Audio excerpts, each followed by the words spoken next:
Oh yes, it's ladies, yeah. Oh yes, it's ladies, yeah. And I'm feeling cheer. Oh what a year. Oh Oh, what a year. thank you for that. Okay, time to watch your Schmoe from last week.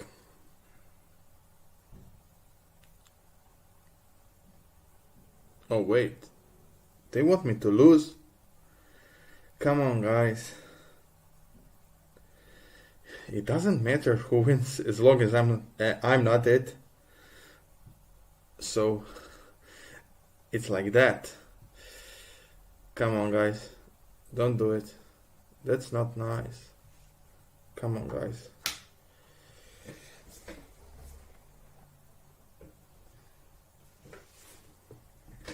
They don't like ultimate. They want ultimate to do the punishments. They want bad stuff to happen to Matt. No, it's not true. Teresa is my friend. Liam is my friend. Ben is my friend. They are lying, Matt. They don't like you. No one likes Matt. They want you to lose. No, they just don't want to do the punishments. Trust me, Matt. They are evil. They don't like you. They want bad stuff for you. Embrace the evil. Embrace yourself. You will be free. I don't know. Maybe. Trust me. Freedom is the best. You need it. Maybe. Maybe you're right.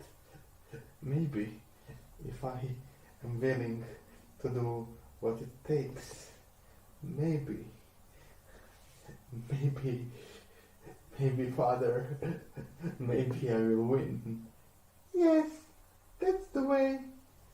That's the thing you need to do. That's the best way to win. Doing whatever it takes. Yes, you are right. They are doing it.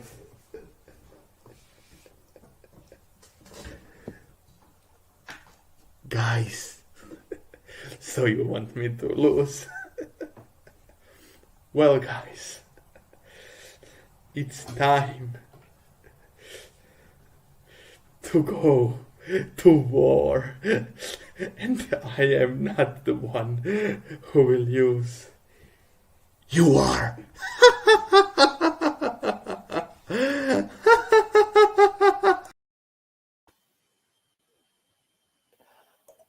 Hello, Um, my friends. Hello. I As I said, it's time to go to war. As I said, I did this before I got sick, and I said I'm not gonna be nice, and look what happened. I am tied with first place with Teresa. I was behind. No more nice Matt, and Matt is first. Yes, as you can see, Matt is first, and Matt will be first in the end of the season. Just so you know. So everyone, welcome to your show. I had no idea that was going to happen. I am absolutely terrified. I've missed three or 4 weeks, and that is what I come back to. Hello everyone, I'm back. Really I messed on ladies' night. um firstly, I just want to say thank you so much to Luke from Galaxy Geeks for stepping in whilst me, Matt, and Teresa couldn't come on the show for a few weeks. We really, really appreciate all your support. You've been awesome. Thank you so much, Luke. You really helped us out. And I just think Matt's absolutely lost it, and I'm a bit terrified. So You should be. I was winning for quite a while, and now I'm 4 behind. So I'm kind of upset about that. I'm absolutely backing Teresa now.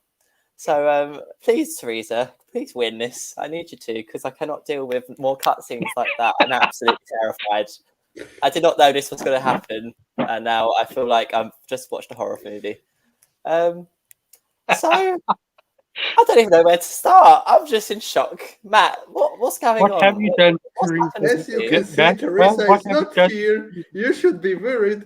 As you can know, Teresa is the closest to my country, so she's first to go. Czech Republic is so close to Croatia. England's next. South Yeah. Africa's I'm fine. far You're so away. far away, Ben. You're gonna be fine. Right. I guess we should probably talk about the Schmoedown now. Schmoedown next, yeah. I think Yeah, let's do that. That's what we're here for. So, yeah. spoiler Uh, alert.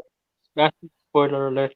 Thank you, Ben. We are going to be talking the pay-per-view first, and we're talking the Star Wars title match. I'm still trying to recover from our opening, so just bear with me while I readjust.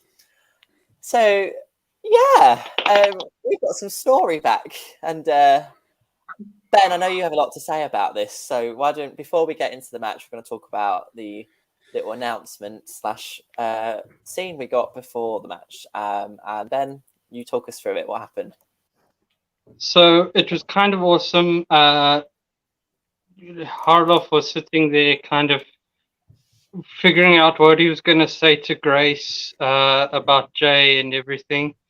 And yeah, and then he got rudely interrupted by John Roca, who popped into screen and said, "I want my match." And then he got chucked off the screen, and then he said, "Ha, Harloff, I tricked you. I got the IT guys to put me on so I can have access." And then he got kicked off again, and then he came back and he said, "Listen, you're not kicking me off anymore. I want my match. I've been demanding my match. You've been ignoring all the tweets. I want my match." And then Harloff said, "But if you wanted a match, why didn't you join the tournament?" So then Roca said, "Well, I wanted to, but then I got a call in the middle of the night from Christian Harloff saying, 'Please don't join the tournament.' And so he didn't join the tournament, so he wants his last match." And Karloff said, "I'm not saying yes, but I'm not saying no either. If I can find you a person to have a match with you, I will give you a match." And so Roca said, "Okay, well, that's fine. I look forward to hearing from you because I want that damn match. My one last ride." And so we hopefully will get Harloff's champion versus John Roca. I'm so glad storylines are back. Yeah, I'm also glad Angry Roca is back because Angry Roca, I think, is the best character that Roca ever did. Like when he's pissed and really wants something, something like Matt was, yes. And I think that that's the best Roca we will ever get. And so I think it's actually something like poetic that he is his best character in his last ride. So I really like it. I appreciate it, and I'm happy that that is happening. So, question for you both. What do we think is happening with Roca next season? I know he's planning on retiring, but I have a feeling he will still be involved with the Schmoedown. Do you think he'll become an announcer? Do you think he'll be a manager? What are we thinking? I think he'll become like a commissioner or a president or something like that. I think Okay. he could also be the other guy in the Schmoe. Yeah. Okay. This is what I think. I think Roca will get more involved with the FCL. Because I think that in his situation right now, he probably doesn't have a lot of time for I think that that's the biggest problem. I think that he maybe wants to get more time into his channel and get more time in his personal life and stuff like that. And I think it will be easier for him to do the FCL because FCL is really character heavy, and he's good with the characters. So I think it would be a perfect fit for him to maybe challenge Gilmore for the commissioner spot of the FCL or something like that.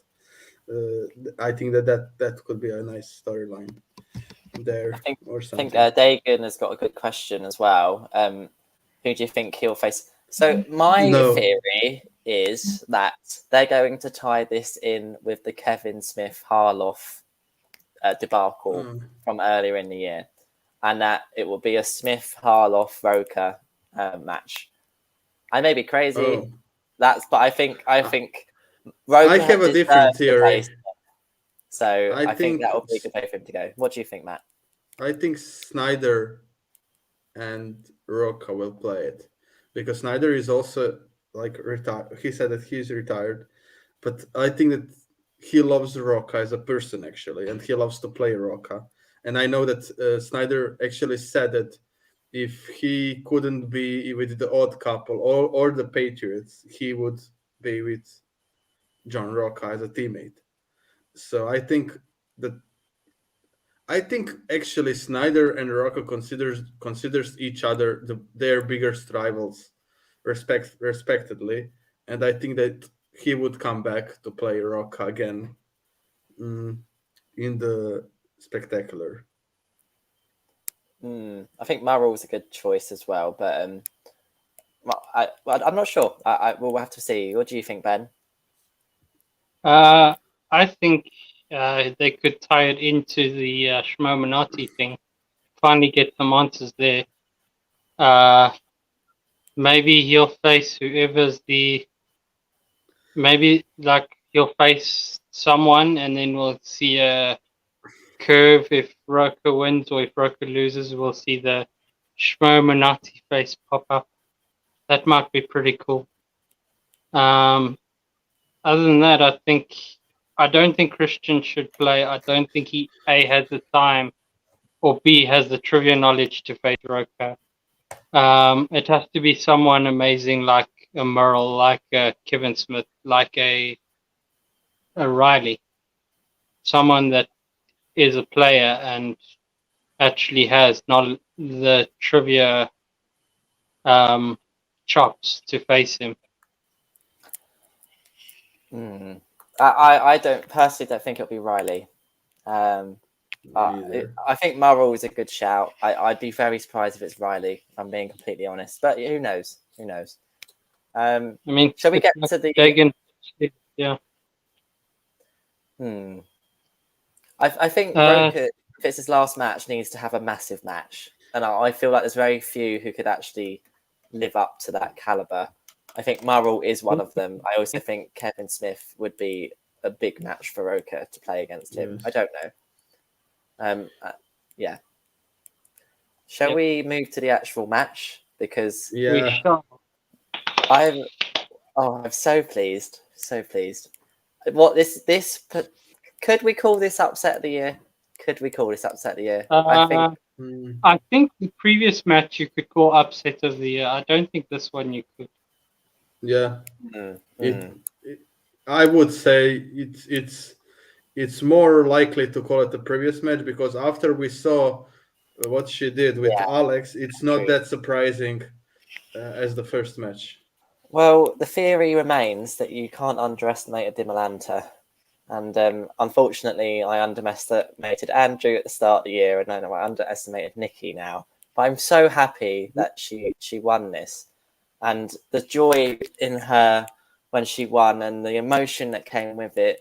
It's so lovely to see someone who has so much self-doubt prove that they can do it.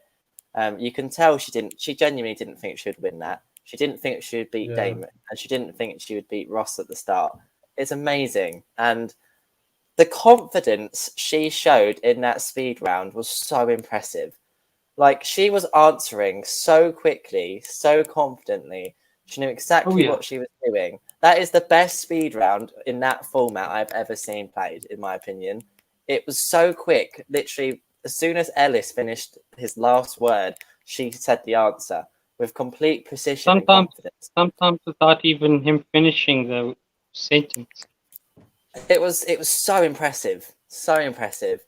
And obviously she led throughout. I think she was really smart to go with Force Awakens. She's had it twice before, but she's done really well in it before. So she was debating whether to stick with it or not, and she did. And then she absolutely smashed it.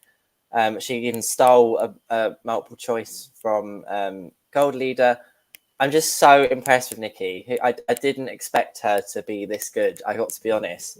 I think her first match she played well, but I didn't think she'd be at that same level as the top tier players in Star Wars, and she absolutely is, and she completely has earned her right to be a top Star Wars player. And now we need the other Civil War, because we had Damon v Damon.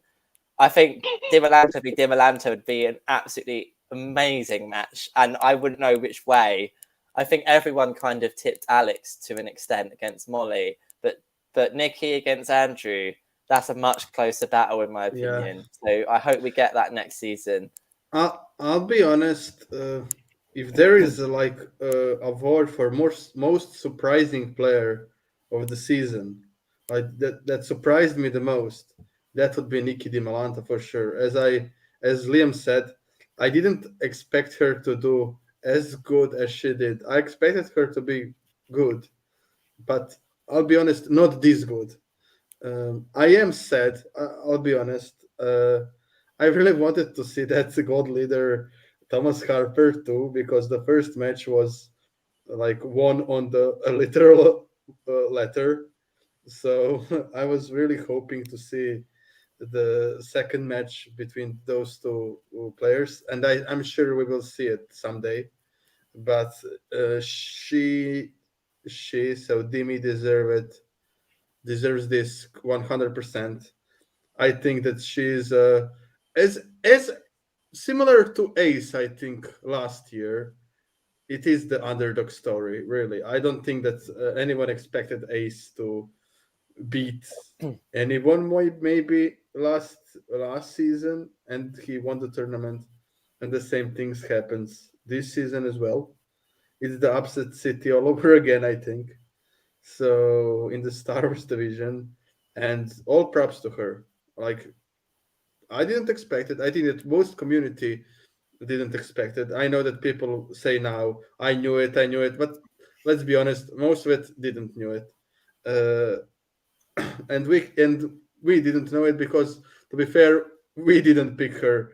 None of us did. Not against Alex, not against Gold Leader. So sorry, you proved us wrong. You really deserve it. And I think Gold Leader will be back next season. He is probably my favorite character in the Star Wars division. When I'm looking like the character work, I think he's the best. And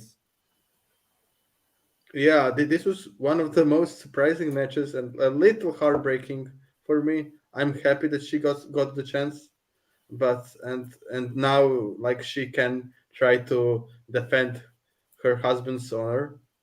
That's like a nice spin, but yeah, I really wanted to see that gold leader Harper too. To be fair, I really did. So yeah, So, just a few hours before the pay-per-view went live, Shug tweeted out, "I would love to see Gold Leader face Harper in the Spectacular to get revenge, but an even better story is Demolanta versus Harper or Nikki versus Harper to get back some of her husband's honor." I think he's right on the money there, to be honest with you. It's a fantastic storyline. yeah. Yeah, I'm just so pleased. So pleased. I wasn't expecting it, and it's great that we got some more female representation at Spectacular. I know obviously Marisol will be there, and we have potential to have a couple more as well. But And also, one of the biggest potential this spectacular is we could have for the first time ever in the Schmoedown situation when every belt is held by the rookies. No, Yeah. except in Geekdom. But Star Wars will be held by a rookie. Teams could be held by the rookie if King Arthur wins against, or Press Room wins against the Shazam, and if some of the rookies win the singles tournament and then beats Marisol, three of the 4 belts could be held by a rookie this season in the end of the season. That would be interesting. I realized that today. It could be the year of the rookies. I know that we are saying that it will be the year of the ladies, but it could possibly be the year of the rookies. Year of the Maybe- lady rookies. Yeah. Just so much excitement. It's been a really good week of Schmoedown, and I think with that being said, Ben, have you've had your say yet? The only thing that I wanted to just point out here is sorry, my thing slowed down a bit. Here, Thomas Harper even said that Nikki's scarier than Drew, better than Drew. I mean, she's been studying hard, and it shows. And I can't wait to watch Beyond the Schmoedown tomorrow, because watching Beyond the Schmoedown last week and seeing the love and pride that Drew had for Nikki beating Alex was just fantastic. Now she's going to Spectacular, his dream. I hope he walks her out onto stage. It's going to be fantastic. I love this. This is beautiful. Yeah, but I think he probably knew she's going to the Spectacular when he taped the Alex Damon thing, because I think that all the matches are already taped. I'm not sure, but True. I know that True. they are taping. Yeah. I just want to point out that again, it does kind of suck that the Exchange's losing streak is continuing. Does it Yeah. sad? Nah, it's fine. I'm sorry. I like a lot of the players in the Exchange. Guys, I just want to point out this, as I pointed out while Liam was talking. Apparently, Chandru is getting the title shot. I still don't believe it. I know that's the story they're playing. I still won't believe it until I see it. Like, until I physically see that match happen, I'm choosing to not believe that is happening. I think it's more want than judgment. But I don't agree with it, and I don't like it. But I might just have to suck it up, to be honest. We'll see. Yeah. So what would that match then be if he does do it? Would it be a 3-way contender? I think it will be a 3-way. I think it will Robert be a 3-way. and Mike. Robert, Mike, and I don't know. Stop it. I kind of hope it is, because that would then make it. It means it will.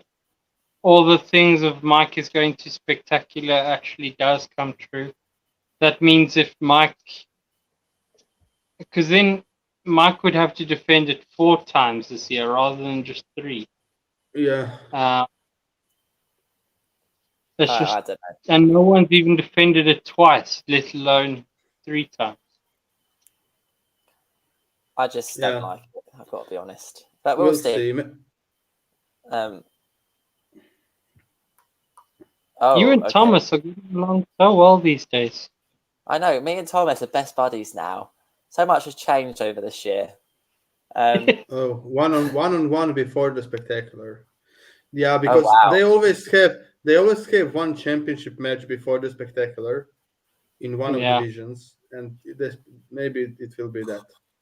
I still don't like it, but I guess it is what it is, and I'll have to just suck it up and enjoy it. I just feel bad for Paul, who's had a rough season, and I think he deserved to have that shot, but we don't know what's going on behind the scenes.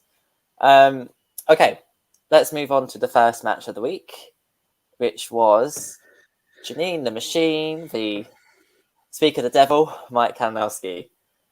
So just some context for everyone. Obviously, I haven't been on the show the last few weeks, but I've been sending over my predictions to Ben and Matt. And I picked Janine. I was very confident in my pick of Janine. I wanted Janine to win. I then realised that I was sort of 3 or 4 points behind Teresa and Matt. So I was like, I'm going to have to take some risks and change a few of my picks. So I was like, I'm going to take a risk on Mike, because every time I haven't picked Mike this year, he's gone and won. I've not picked him every single time, and he won. So I was like, okay, I'll pick Mike. I'll pick Mike, even though I didn't really want to, but I was like, he's proven me wrong so many times. Then that happened!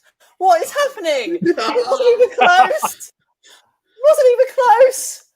Oh, sorry. Yeah, Mike knows that you didn't deserve his point because you didn't pick him anytime, and he knew that I deserved the point because I picked him literally every other time. He So threw I the got match the point. because I picked him, like he knew, and he did it for the Euro Schmoe prediction. Yeah, never mind that it was recorded long beforehand. No, he knew it subconsciously. But regardless, I'm so pleased for Janine, and the Stars, because they've had such a rough year. Janine is their star player of the year, and I really want to see her continue. She by far outplayed Mike. I am aware that she got spinner's choice, but that's part of the game, and she took. And Mike got opponents. Yes, and that's luck, isn't it? But at the end of the day, she's been in matches where that's happened to her. That's just part of the game. Yeah. And, if you get those chances, you have to take them, and she did, and she very much deserved to win. It wasn't even close in the end. So I would have preferred it personally if it wasn't a spinner's opponent match, because I just think it would have been. I still think she would have won, but it would have been cool to have seen a bit of a closer match because of their history. Obviously, they've played a few times in the past, and and I also just got Luke saying that has reminded me. It was really rough, but he didn't get It's a Wonderful Life, and he said the wrong one because I think he knew the answer, and that was a massive 4-point swing. That was tough. That's a tough miss, that, because I think he knew the answer and he said the wrong one. He said Miracle on 34th, which is kind of an easy thing to do. But I think it just needed to take a bit more time, but it's always easier in hindsight. But got to give credit to Janine. She deserved it, and I'm pleased for the Stars that they can get some points on the board, and they still have something to root for this year, and someone. And Janine has been by far their best player this year, by far, in my opinion. So yeah, I'm pleased for Janine. I'm a bit upset the match wasn't as sort of close and competitive as I was hoping it would be, but I still think Mike's had a fantastic season. For me, he would be player of the year right now, because he only ended up in the tournament because of what happened with other matches and Marisol and whatnot. Otherwise, he wouldn't have been in the singles. He did pretty well. I mean, to get through 2 very tough opponents like he did, and then he's obviously defended the IG belt. So I think he's player of the year right now. I think that can change depending on what happens in the rest of the tournaments. But I think to make the 3rd round is a big achievement for Mike in the singles tournament. And he's had a very good year overall. So I don't think it's anything he should be ashamed of. I think he's played pretty well. Paul Walter Hauser was a very difficult opponent to beat, and he did really well to beat him. Yeah. So what do you think, guys? Ben, I'll go to you first. I completely agree. Dagan, I'd really want to see Janine beat Merle. That would be interesting. The that might even be upset of the year. But yeah, Janine is probably the most improved player this year. If it wasn't for JTE, I would give her comeback player of the year, quite frankly. Had it not been for JTE coming back this season. So But sorry, she was 3-0, I think, or 2-0 or something. She didn't have a bad record last year. no, she wasn't 2-0. She lost in the tournament last year, didn't she? Oh, she did, but then she won, I think, two matches. That's She why beat Warfather, I think. and she beat Yeah. one other player. I think she didn't have that bad of a year as people Fair enough. perceive. But compared to like other seasons before last year, I think she had rough seasons before last year, and then last year and this year, she's just been on an upward trajectory. And look, I messaged you guys and said I felt like this match wasn't the match that I hoped it would be. And I think, Liam, you've explained it. It was because of that round two. I'd been building this match up to be this epic showdown between two rivals, and it almost felt like a blow-off match. And that explains it. But to be fair, they did all they could. I mean, Ellis was busy piping up how the rivalry between Mike and Janine, and that promo was just fire, because you heard Janine saying everything that Mike would say, and Mike saying you've heard all the white toast things before. So, I mean, it was a fantastic match. Janine showed she still has spirit. Even though she was down in round one, she came back, fought through, and yeah, Matt. Yeah, I think this match was actually the photocopy of I think their first match with the different result. I think Mike Cade owed her in the same way. I think he got spinners and she got opponents, and then Mike Cade owed her. So it was actually pretty funny when I watched it. Like, no, it's happening, but to other people now. Like, and that was pretty interesting. That history repeated itself in a different way. And yeah, I wasn't surprised because I really think, as Liam said, that Mike is really focused on IG, uh, because I think he knows that that is where his biggest legacy in this sport will be. Like he really could be the greatest ever in IG, no matter how many players play, because Mm. he will I think he always is be the right now. first. Yeah, he is right now, but he will always be the first uh, uh, to come to that undisputed GOAT status in IG. And I think he knows his legacy is here in IG, so he focuses on IG more. And I get it. I would do it the same if I'm him. So I'm not surprised.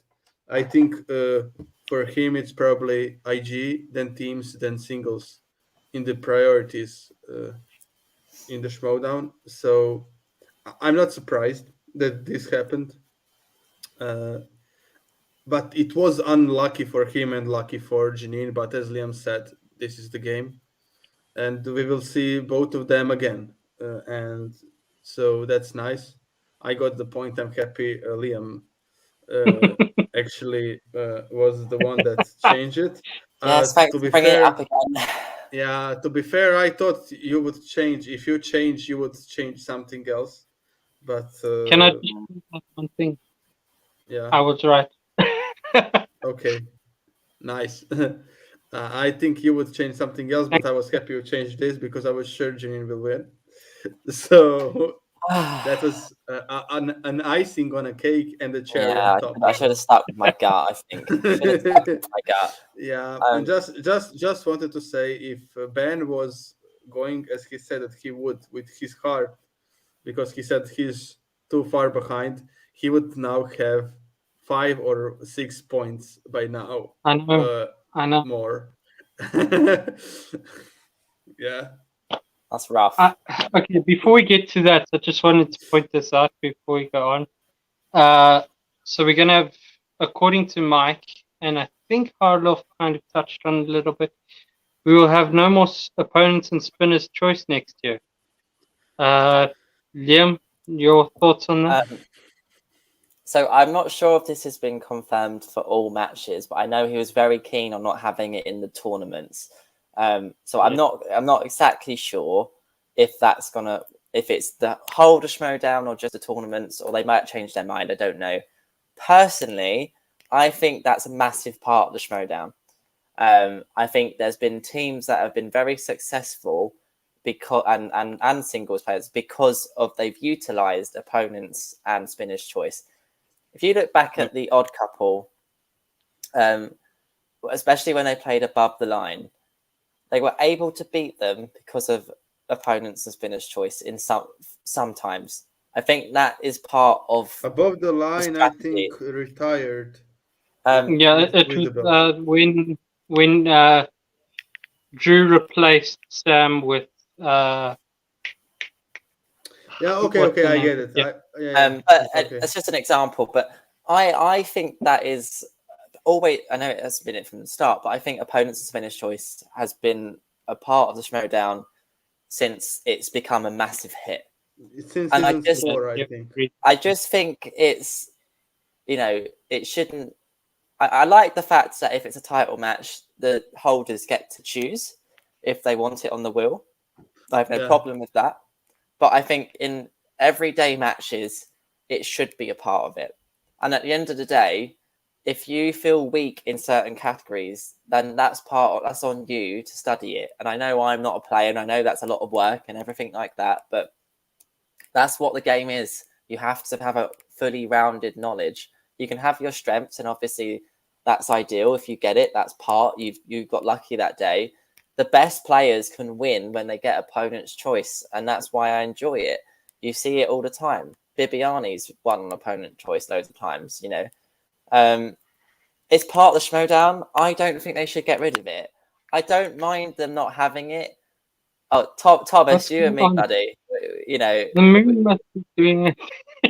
Our minds are connected, but for me, it's part of it, and I don't think they should get rid of it.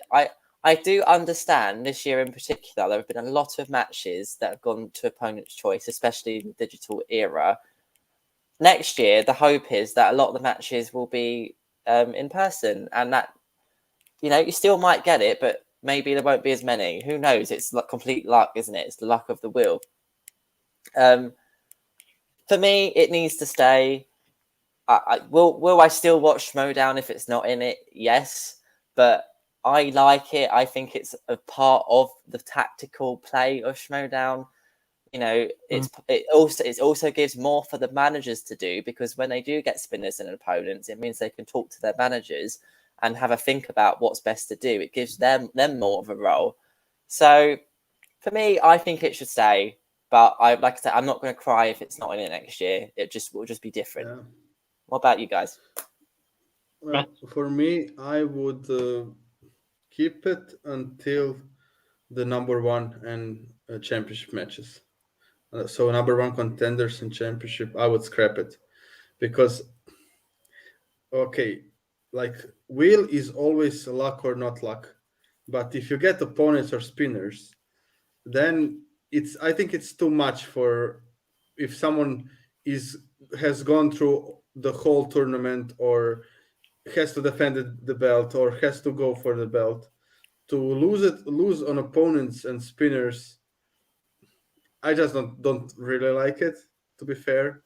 It's when it's that important. And also I would maybe put a rule in, with, I think that is the rule with every other category, that if you like put one category on the wheel 2 times, you cannot put it third time like on the wheel. I think that's the rule, but okay. I just think that like if you get the spinner's choice 2 times, then you third time when you get it you cannot take it, or if you get opponent's choice 2 times, third time when you get it like it's not opponent's choice, like because some players got opponents or spinner's choice like a couple of matches in a row, and like you just look at oh again. Just remember, I think that people were like really pissed. I think it was season 4 or 5. Mike got James Bond or spinner's choice like in 4 or 5 matches in a row. Like it's not I don't fun. mind that though. The thing I think the good thing they did was saying you can't have the same category every time, because that was having him have James Bond like 4 times in a row. I don't think that was fair. But like changing it up and still getting spinner's choice. If you get spinner's choice, then well done. You have a godlike way of spinning the wheel where you know how to get it onto spinner's choice. That's just good for you. You figured it out. But I do agree it shouldn't be the same pick of category every time, and I think that was a good change. Because like Mike, you said, having James Bond 5 matches in a row or however many it was boring, and it was like, oh, again, are you serious? But I don't have a problem with him getting spinner's choice 4 or 5 times in a row, personally. What do you think, Ben? Personally, like I feel that's one of the big tactical parts of the Schmoedown. That's knowing when to challenge, knowing like Bateman always does, throw off the opponents with his get it at the last possible moment thing. Like all of these are tactics that are part of the Schmoedown. You take that out, especially in normal singles matches or normal IG matches, it takes out a lot of the tactical part of the Schmoedown. And I know Christian wants to go into more storyline based. Why then get rid of one of the biggest storyline components, which is opponent's choice? If someone only gets opponent's choice, they can say, look, the reason why I've done so badly is because I've only got opponent's choice. And then like you kind of add something to it, so it's not just movie trivia. That's just my opinion. I like it. Kind of adds to it. You saw it play a role in that New York match with Horowitz and Griffey News. If Horowitz hadn't spun opponent's choice and gotten Pixar, who knows where it would have been? Maybe it would have been Josh Horowitz going against Paige Fabretti now. So yeah, that's my opinion on that. That's a really good example, Ben, because that was such a smart decision by Griffin to give him Pixar, clearly knowing animated is not a strength of his. Like, that was smart. That was tactical. We'd done some research against Josh, and obviously it's a massive strength of Griffin as well. So yeah, I think it's part of it, and I hope it stays. And just before we move on, guys. Oh, sorry, go on, Matt. I don't think Griffey has a lot of weaknesses. We haven't found any yet, have we? If he has got any. So I just wanted to quickly, speaking of next year, because this may be a factor. I was watching the Amazing Spider-Man rewatch series they've been doing, and they mentioned in it that Sir Flirtenflaus will be coming back to the movie Trivia Schmoedown and won't be in the FCL. This is confirmed, and I just wanted to know your thoughts on that. Yeah, I mean, that's cool. Kind of gives a nice bit of storyline aspects to someone. Only thing that I would say is, if someone beats the Flirtenflaus, do we really see them as, say, being one of the #1 contenders? I mean, that's why we all doubted Kevin Smith when he was playing, was because one of his matches was against the Flirtenflaus. If someone wins against the Flirtenflaus, I would say they have to beat 2 to 3 more people to be a #1 contender than someone that doesn't. But and maybe that's just my opinion. So I Yeah. don't think they're going to be putting him in to try and be the next champion. Yeah. I think he's there Yeah. for the fun. Yeah. I For get me, that, but what I'm saying is, like, you saw Kevin Smith last year beat No, I the agree. Flirt and Flout, and that's why he was one of the number one contenders. yeah, for me, this is what I think. Like as Christian said, it will be limited spots for people to be in the Schmoedown. He will probably cut the number of people who will be able to be in the Schmoedown because of the as we heard, it will be less matches in the week and stuff like that. And if you put Flutterfaust in, that means that one person who is probably better and much better than him in trivia will not have his spot. Mm. And yeah, I get it. He will be probably better for the storyline and for the fun and for the views. So I get the choice, but I personally I love the storylines. I love the fun, but main reason why I'm here is trivia. So I prefer trivia. I love storylines. I love everything, but I prefer trivia. So if I'm very busy in the week and I don't have time to watch everything, then I watch just trivia part of the matches, and then I watch other stuff when I get the time. But I always watch the trivia part on the day or the next day, and then I watch maybe post match interviews and stuff like that. I watch on Saturday or Friday or something, but some day when I have more time. But for me, I love the storylines. Don't get me wrong, but I'm here for the trivia mainly. That's my main satisfaction when I watch the Schmoedown. So that's why I don't really like it. Because I think that you have people in FCL who deserved it more. Just my opinion, but okay. Like I would love to see who is the Star Wars. Cannot remember the name. He's actually Star Wars I think champion right now, and he's also an inner geekdom player. The player with the special needs. I think Mur or something is his name. I think that's the Wheels from. I think they call him Wheels in the Roca show, and because he's a Roca's patron. Yeah, and he's the one that I really think that should get the chance. Yeah, Thank you, Leo. I think. Thank you, Leo. I think he should get the chance. I watched his matches. He's really good. Like, I would much rather like to see him than the Flutterfaust personally, but I get their logic why they putting the Flutterfaust in back in, right? I get it. I 100% get it. So my take, I do think the Flirt and Faust is a really funny character. Like it is good. It's entertaining. It makes me laugh. But I kind of agree. I'm kind of with Matt in the idea. Like I think that is potentially taking away a spot from someone when there's limited spots. And I actually think you can do a lot with the Flirt and Faust without actually giving him matches. I don't think he needs to be playing. I think you can have him, doing cutscenes, and if it could be at a live event, just like DJing or something. I don't know. It's the Flirt and Faust. There's a lot you can do without him actually having to take part in matches. And that would be really fun. Like they could have the Flirt and Faust commentary of 5 minutes of like every match or something.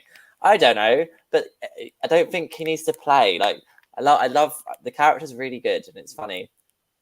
But yeah, someone like Brennan, I haven't watched it, but he sounds like he deserves a chance, and maybe he will get one. We don't know. Maybe they'll promote him up, but yeah, I'm very interested in general to see where the Schmoedown goes next year, next season. I think it will be quite different from what it looks like at the moment, and I'm just wondering what that will be.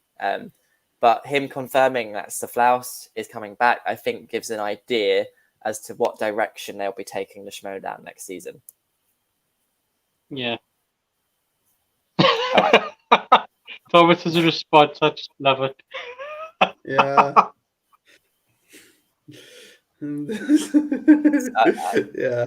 I can That's imagine mad. as a German man. I don't know. I don't know how you find that character, Thomas. Do you like the Certain Klaus, or are you not a fan of it? I don't know.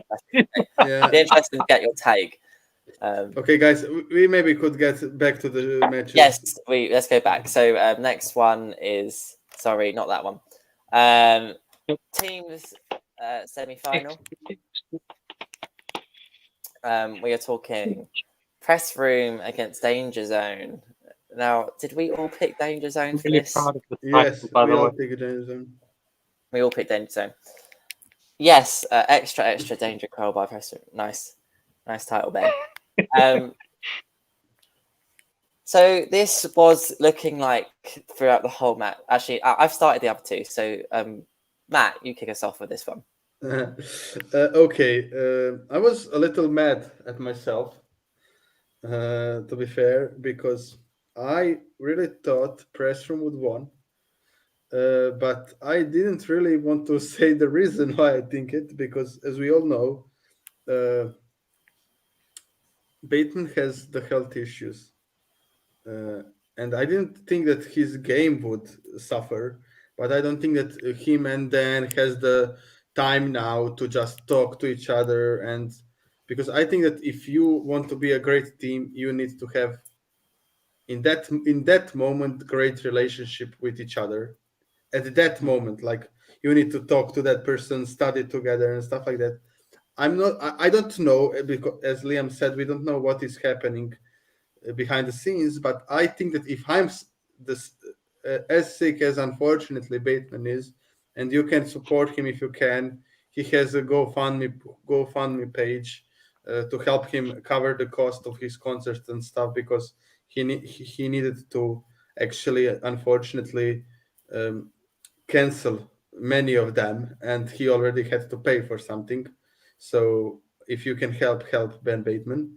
But I don't think that he could actually play with Dan in the preparation to this match. But I didn't want to say it as my reason why I'm picking Press Room, so I picked Danger Zone. But I'm not actually that mad that I did it, because as Liam said, most of the match it looked like I picked right, and it was funny enough the dance miss that caused them the match in the end, not Bateman's.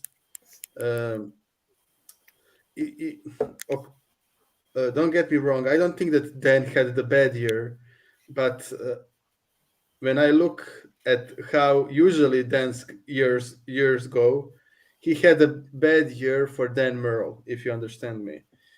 He didn't had a bad year, but I think he had much better years. Years, even if he wins the title at the Spectacular, I still think Dan had much better years in the Schmoedown. And I really think that Perry is someone like Drew McQueenie, who plays the best when she knows that she can rely on someone and someone else's knowledge, that she's not alone, and then she is less stressed out, and her brain probably works much better.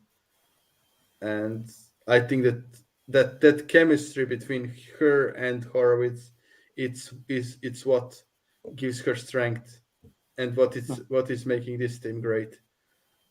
Because statistically they shouldn't win. They shouldn't win any of their matches. To be fair, statistically, I think, but they did both of them, and it's impressive. It's impressive that we have two rookie teams in the third in the finals of yet another tournament. I still think that my prediction, and I think that a lot of people didn't believe me when I said that King Arthur will win the tournament in the end, because they did, I think, have the hardest path of anyone, because they needed to beat both Final Exam and Deception to come to the finals, and like both great teams. And I'm really looking forward to see the finals of this. And Perry and Horowitz played phenomenal. Their chemistry is visible. and that chemistry is what is pushing them forward. And yeah, that's what I think.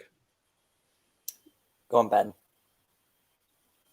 Well, I have to disagree with both of you because I didn't see like uh it looking like Danger Zone was going to win, because both Danger Zone and Press Room missed in the first round.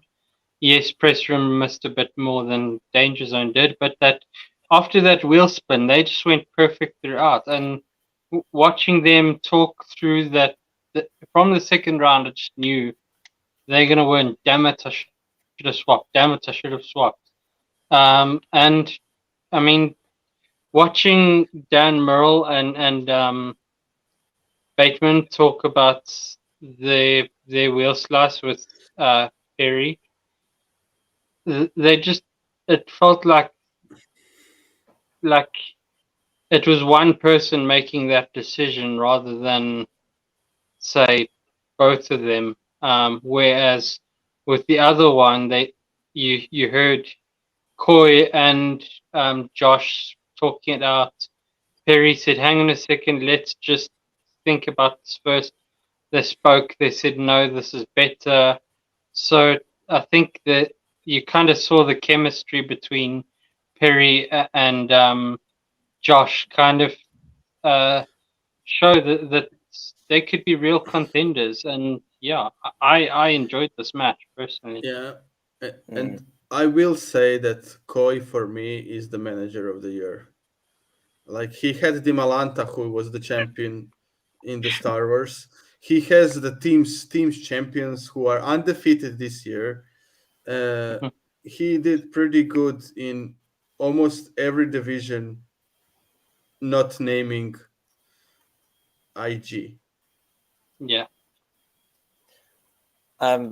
So I agree with most of what you said, Ben. I will say I think both teams communicated very well. To be honest, I don't think there was a clear disparity between the two. I do think Bateman and Dan also communicated quite well. Obviously, Tyler Perry we know is more of a Bateman specialist than a Dan, but I understand why they would have put it on the wheel. If that was given to the other team, I think they would have struggled. So I do have to give a lot of credit to the way Perry and Josh tackled round two. I was really impressed, actually. So there was that moment towards the beginning when Josh thought he knew the answer, but it wasn't 100%. And they didn't go to multiple choice. They repeated it, and then they went with his gut. Now, that ended up being the key point, because if they had got dropped down to multiple, they wouldn't have won. It would have gone to sudden death. So that actually shows quite a lot of improvement from their earlier matches. I think they're growing into the Schmoedown more now. They understand to take those risks sometimes is the best thing to do. And I'm very impressed with Perry.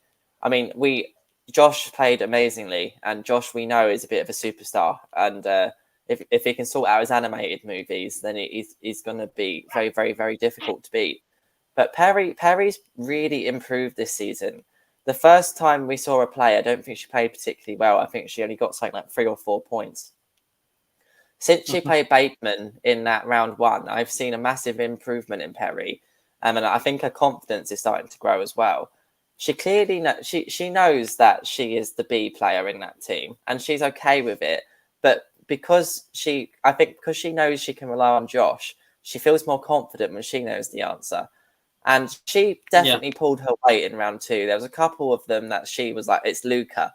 And then there was the Mortal Kombat question, which Josh clearly didn't know.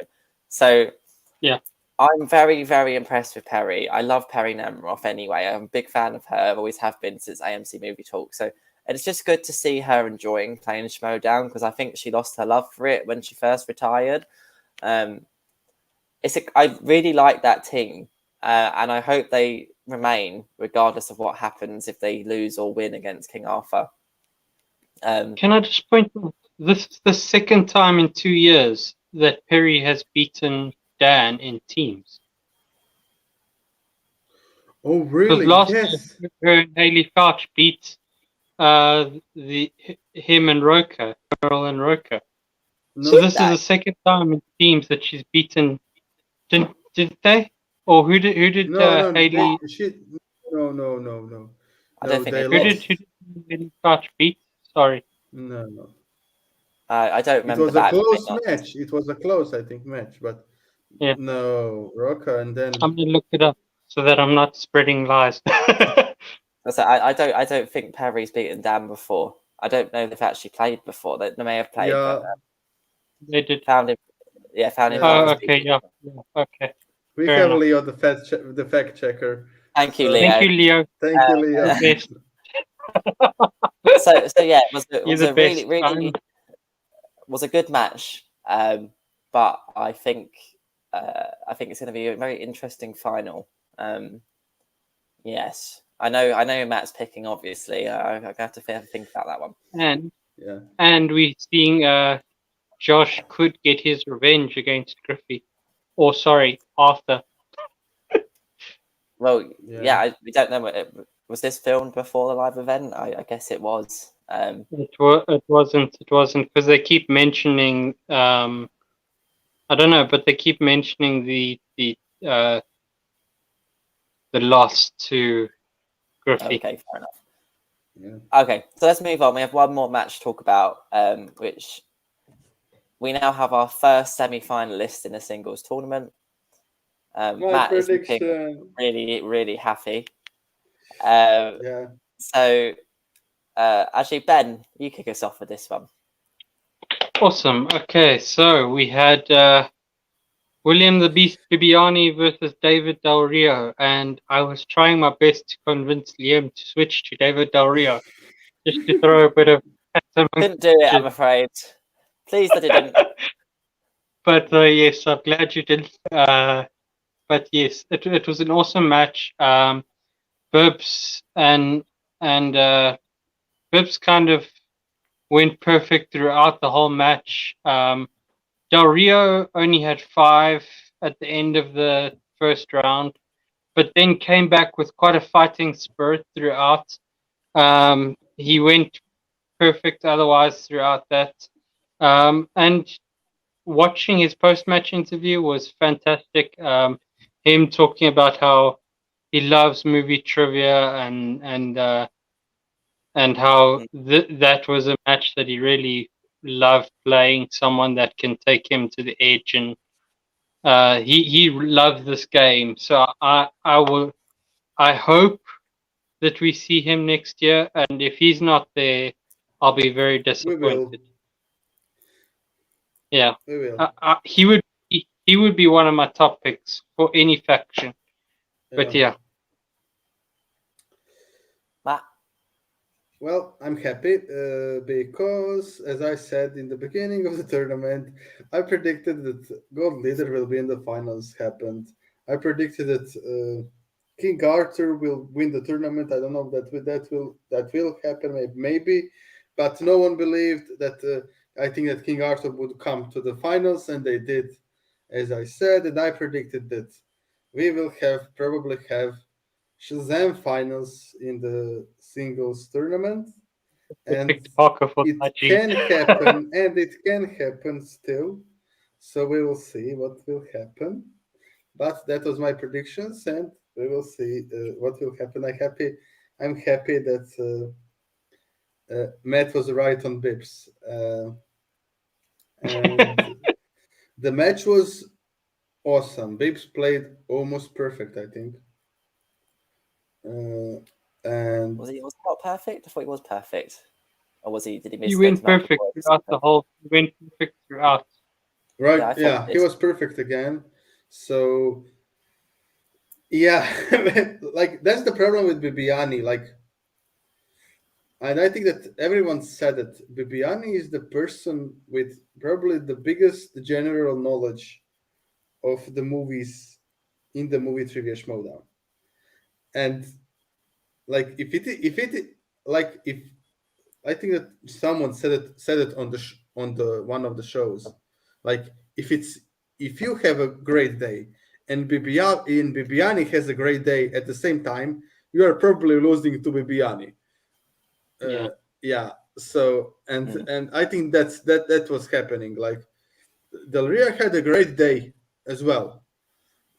Just Bibiani had more general knowledge, and this is why everyone is saying, "I'm scared of Bibiani. I'm scared of Bibiani. I'm scared of Bibiani." I think that Bibiani is most underperforming player if you take into account how much knowledgeable he is. Like I'm not saying that he's performing bad. Like for the love of God, uh, Shazam is probably now taking the spot as the best team in the Schmoedown ever. I was the one that always said that Patriots is the best team.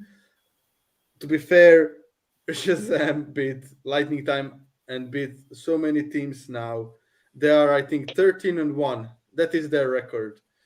And that's crazy. You And have they no could idea be how happy that makes.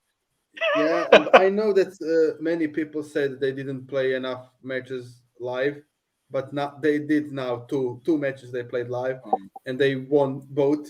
So I don't think that anyone now can say that they don't deserve it. And Mm. Bibbs,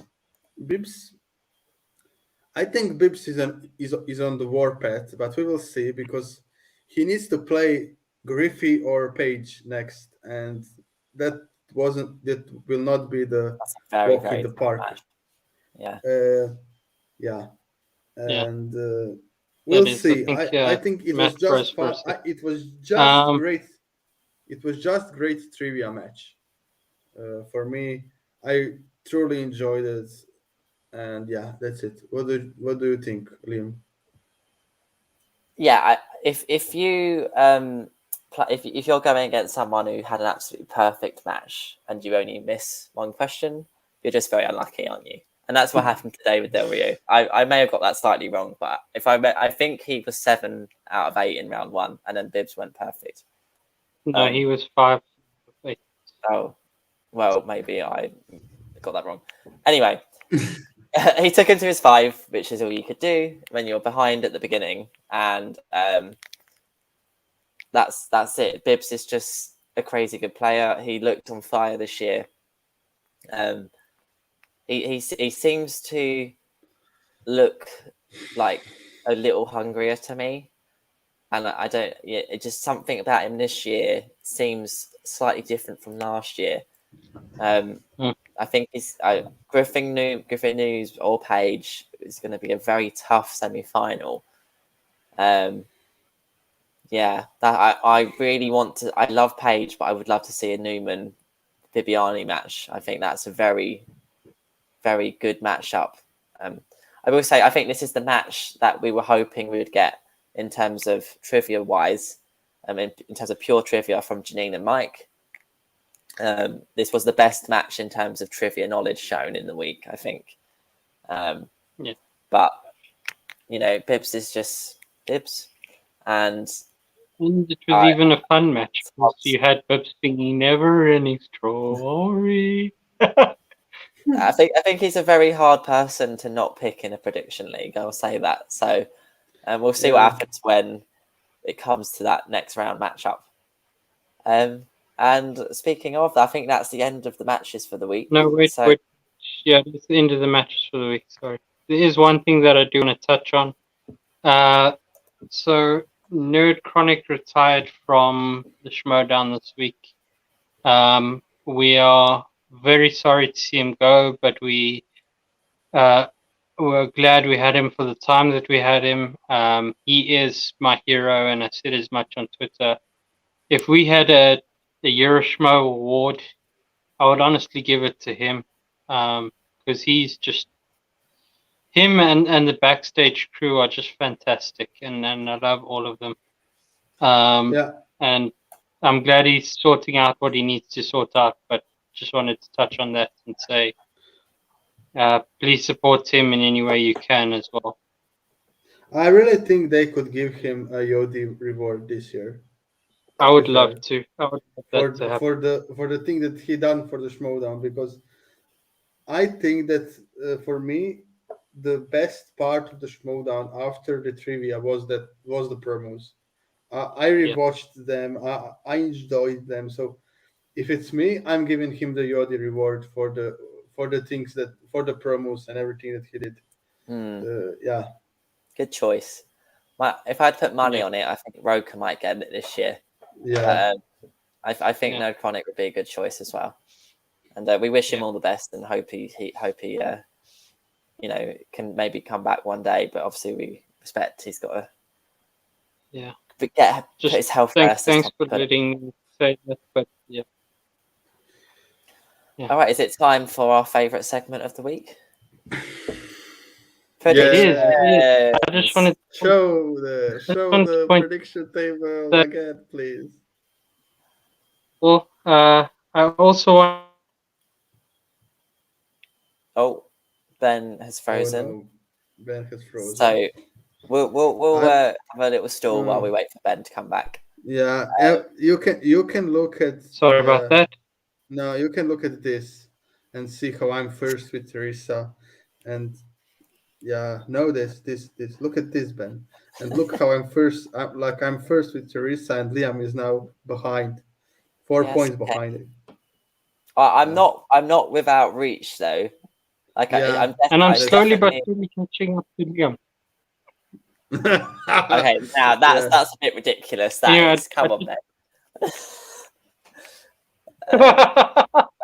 I know it is. I just wanted to tease that. But I also wanted to say thank you very much. Sorry.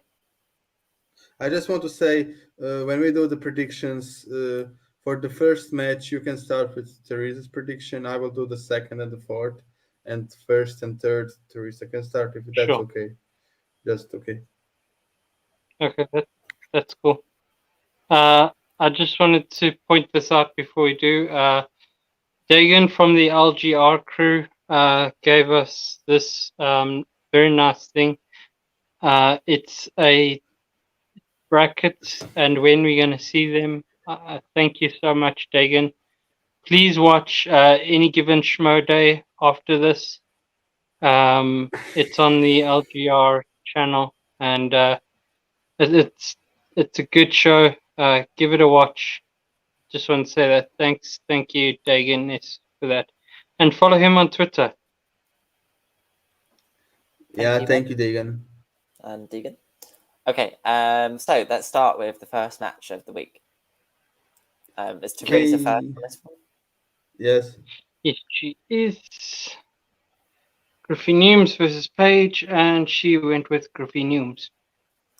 Yeah, I'm going with Griffey Nooms as well. To be fair, I think Griffey is just right now. He has that aura, I think, that he will be in the semi. I think him and Bibbs has that aura, and that's why I really want to see those two play. And I do think that Paige could do it, can do it. She has the knowledge as well. But when I look Griffey at the teams and how he plays in the teams and in the singles, he's almost perfect every time. And or just go perfect in the round number one. And Griffey is lights out. Paige is still my favorite female competitor, so I really wouldn't mind if she wins. But Griffey is also my favorite rookie. And so like it's my favorite female competitor versus my favorite rookie. But I'm going with Griffey because I think it's the better chance of getting the point. And I see that most of the people think the same as me. So who are you picking, Teresa? No, Teresa went to you, Liam. This we haven't got long left of the season. We've only got probably I'd say 8 or 10 matches left. We have to finish the tournaments. Yeah, and we will, and then if what Chandra is saying true, we will have that match spectacular, and then spectacular. So I do have to take some risks if I'm going to have any chance of winning this league. Currently being 4 points behind both you and Teresa. This is not one I'm going to take a risk on. I'm going to pick Griffey. I can't. I really like Paige, and I do think she could do it, but I really think Griffey is just another level at the moment. I can't risk it on this one, and I kind of hope she proves me wrong, but I just think Griffey's got this. Okay, Ben. Well, it's kind of obvious who I'm going with. I'm going with Paige. Yeah, nice. I respect it. Can you give us your reasons? I just like her more than Griffey. I kind of want to see her versus Bibbs more. Plus, she's from Boston, and hey, the Celtics are who I support in the basketball. Don't shoot me, those that hate them. But yeah, Guys, yeah, it's New York versus Boston. it That's is. one It of the is, biggest rivalries and in I'm hoping that America. Boston wins. Yeah. You've lost his confidence again. I know. I'm sorry, Thomas. Okay, now is the Right. second match, and that is Dan Merle versus Janine the Machine. I'm going with Dan Merle, and I honestly don't know who Teresa will pick on this one. I do. would really like to see her. No, I really don't know because I know that she really likes Janine as well. And I'm picking Dan because I just think that I don't know, like Janine had such a good year that I really don't know who I'm picking, but I'm going with Dan because that's my first gut feeling, and that's the only reason. I really think that she can pull it off, but I'm going with Dan because that's my gut feeling, and that's it. Who's Teresa? Teresa went with Dan. I know what is coming now. Okay, so as I just mentioned, I have to take some risks. Now, this is a risk I am willing to take, and I don't think it's a particularly massive risk, but I am going to pick Janine in this one. Dan, to be honest, I was not on the show the week. I don't think I was on the show the week that Dan beat Lon. Okay, that match, Lon beat Lon. Okay. Yeah. Lon should have won that. He knew Laurel knew it, and if he went to multiple choice, he would have won. So I'm still a bit bitter about that. Although I'm pleased Dan won. I Lon could have won that, which just shows me Dan is beatable. Dan is beatable, and he has had a few missteps already. He's an excellent player, and everyone has mistakes, but I don't think he's been playing at his ultimate best in this tournament yet. Janine is having the best year she's ever had. I think she's got the momentum, and I think this is her time. She's gonna do it, and I want her to do it as much as I love Dan. I really want to see Janine get a really big win in her belt. This would be her biggest win, I think, if she was to do this. And I think she can. I believe in her. Come on, Janine, you got this. Yeah. I'm going with Janine the Machine, similar to you, Liam. Dan, even in that Jessica Schloth match, he didn't kind of show the best that Dan can be. He kind of had a lot of missteps there, and even in this team's match, he seems to always miss his 3-pointer. And I think Janine's round 2 and round 3 are just fantastic. If she can keep up with Dan in the first round, I think it's going to be a hell of a match. So I'm going with Janine. Yeah, I agree with you, Liam. If I'm in your situation, I would probably pick Janine as well. I think this is a good risk for you. Yeah. Okay. Next match. Next match. Who did Teresa pick? Surprise me. Come on. Well, this is my risk. I'm taking Barbarian, and I want Brandon to win. Really, I want Brandon to win. And I want Barbarian to win because those two people really deserve to get the belt with everything people are saying about them. Like Kid is in the league a lot, and he's one of the wholesomest people in the league, and everyone is saying how Barbarian is involved with the faction and with everyone, and like with people in general in Schmoedown. And I knew Teresa will probably pick the Kid, and Barbarian is playing pretty awesome this tournament. To be fair, like he beat Toyama, that's not a small thing to do. And this is my risk. I knew that I will have to get one this week, and to make it more difficult for Liam as well, because That has put a now spanner in because the works. yeah, because now me and Teresa are tied. So if he picks one, he will either get one with the one who is winning, or he will lose the point with one of who is losing. Yeah, and Barbarian is awesome. Really, I don't think that Kid cannot do it. Like my prediction was Kid and Bibbs in the finals of the singles tournament. To be fair, in the beginning, but with what I saw from the Barbarian, this is the risk I think I'm willing to take to maybe get on top of our prediction league, and I'm picking Barbarian.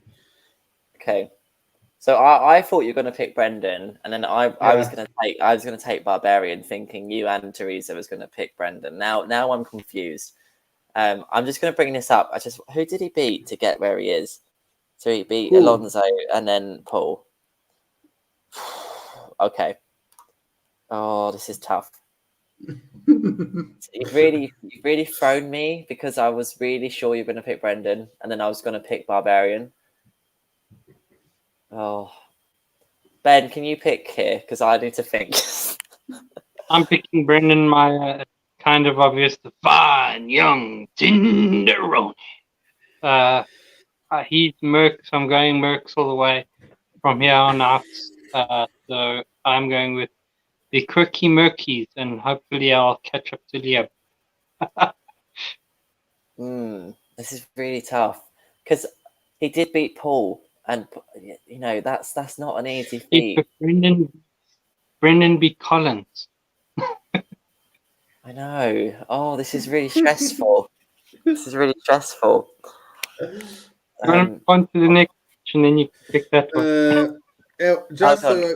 No, wait. just- I have a coin here.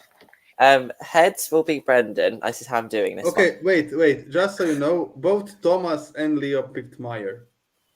Just so you know. But Dagan picked Bibbs. Barbarian. Barbarian.